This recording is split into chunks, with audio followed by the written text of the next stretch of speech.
கபடி சொந்தங்கள் அனைவருக்கும் வணக்கம். நம்மளுடைய தொடர் கபடி பயிற்சியில் இன்னைக்கு 190வது நாள். இன்னைக்கு நம்ம என்ன ஸ்கில் பார்க்க போறோம்னா, ரைடர்ஸ்க்கு ரன்னிங் கிக் ஸ்கில். இப்போ நீங்க ரைட் ரைடரா இருந்தீங்கன்னா, right cover and right cover இன்னுக்கும், அதே மாதிரி ரைட் கார்னர் இன்னுக்கும் நீங்க ரன்னிங் கிக் ஸ்கில்லை யூஸ் பண்ணலாம்.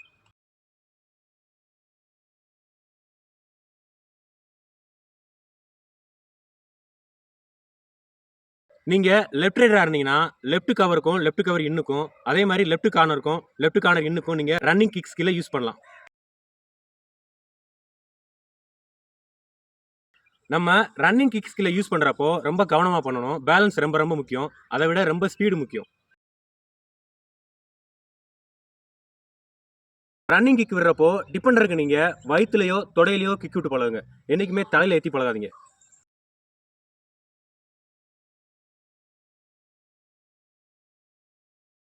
நம்ம கிக்கு விடுறப்போ ஒரு காலம் நல்லா ப்ரெஸ் பண்ணி ஊண்டி கிக்கு விட்டுட்டு சக்ஸஸோ இல்லையோ டக்குன்னு நம்ம கோட்டுக்கு மூவ் பண்ணணும்.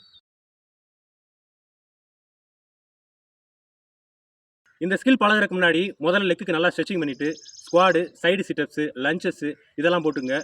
நின்ன இடத்துல காலை நல்லா ஃப்ரீயாக விட்டு பழகுங்க. அட்டம்ப்ட் போட்டு காலை நல்லா ஃப்ரீயாக விட்டு பழகுங்க.